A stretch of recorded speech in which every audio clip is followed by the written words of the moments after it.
Welcome back to Week 3 of our Explainer series on the community and the justice system. I am seriously thrilled to be guiding you through this material today. We're tackling a topic that's sensitive, definitely complex, but absolutely critical: religion, morality, and the justice system. As future or maybe current justice professionals, you are definitely going to face these issues on the ground. So we're going to look at all of this through a highly practical, boots-on-the-ground kind of lens. Let's dive in. Now, right out of the gate, you might be wondering, why does a course on the justice system even care about religion? It's a fair question. The short answer? Navigating religious differences respectfully isn't just about avoiding a civil rights lawsuit. No, it's fundamentally about earning the legitimacy your agency actually needs to co-produce public safety with your community. But simply, if you alienate a community's faith, you're going to lose their cooperation. And you really need that cooperation. Here's our quick roadmap for today. We'll start with morality, religion, and law, move into the Constitutional Balancing Act, check out neutral laws and accommodations, look at faith as a community asset, and finally, tie it all together with legitimacy and public safety. All right, Section 1, Morality, Religion, and Law. Before we even touch constitutional law, we've got to get our foundational terms straight. Let's look at morality and religion versus the law. Morality and religion often represent our personal or even secret sense of right and wrong. For a lot of people, faith is literally the deepest source of their morality. On the flip side, we have the law. These are the formalized norms, and they're backed by the actual coercive force of the state. Now, obviously, these overlap a ton. Much of our criminal law totally aligns with widely shared moral and religious values. Think about prohibitions against theft or violence, right? But, and here's the kicker, they are not identical. There are plenty of acts that society generally considers immoral, like, say, betraying a close friend, that are perfectly legal. Keeping these concepts distinct in your mind is really the first step to thinking clearly about how religion intersects with justice. Moving right along to Section 2, the Constitutional Balancing Act.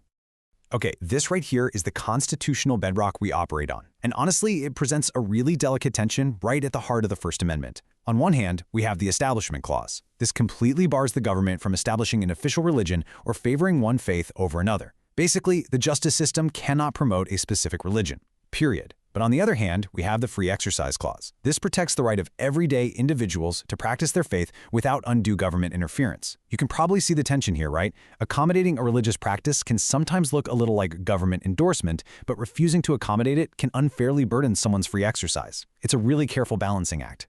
So what's the solution? The crucial point is that the government's required posture has to be pure neutrality. The justice system must neither promote religion nor target it. This neutral, hands-off posture is really the only way a diverse, multicultural society can be governed fairly. It shows a deep respect for a community where people might hold a dozen different faiths or honestly no faith at all. Which brings us to Section 3, neutral laws and accommodations. Let's see how this actually plays out when we apply these neutral rules in the real world. A lot of the time, the justice system operates using what's called a neutral law of general applicability. Kind of a mouthful, I know. But basically, this is a law that applies to everyone equally across the board, and is generally considered constitutional, even if it incidentally ends up burdening someone's religious practice. We just can't give every single individual an exemption to every single rule, or uniform governance would be literally impossible.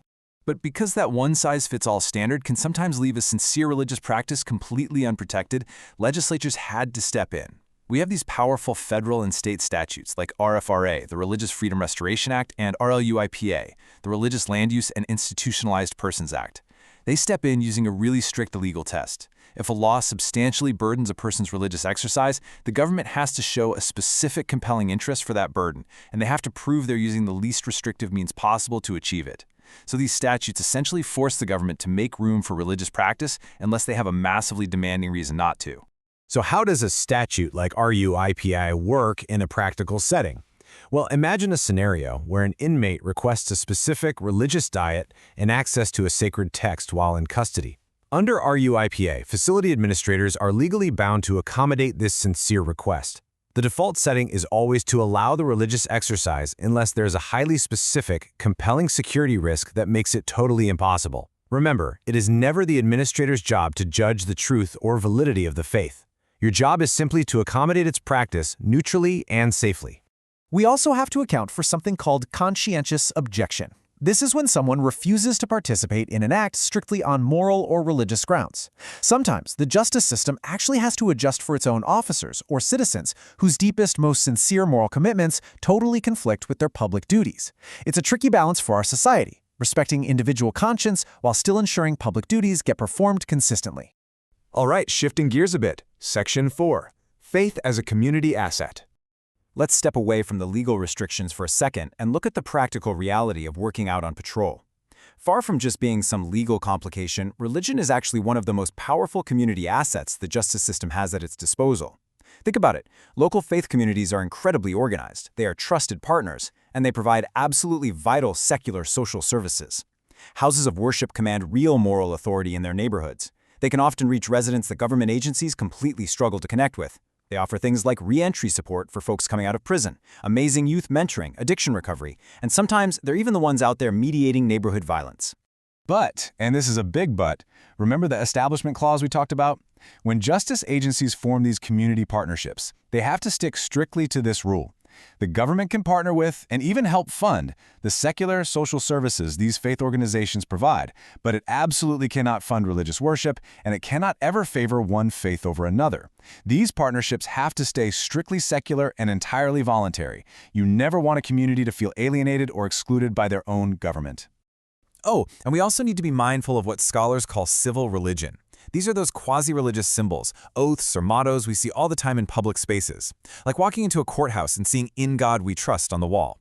While these symbols can definitely foster a sense of shared purpose for a lot of people, a smart, sophisticated justice professional is always aware of how those symbols might land with everyone.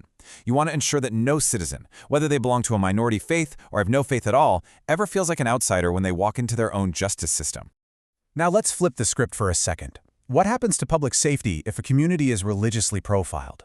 Honestly, it's a disaster. If you treat people as suspects purely based on their perceived religion, it doesn't just violate their constitutional rights, it shatters trust. It completely alienates the exact people whose voluntary cooperation you desperately need to solve crimes and keep neighborhoods safe. From a purely practical standpoint, religious profiling is a catastrophic mistake for public safety.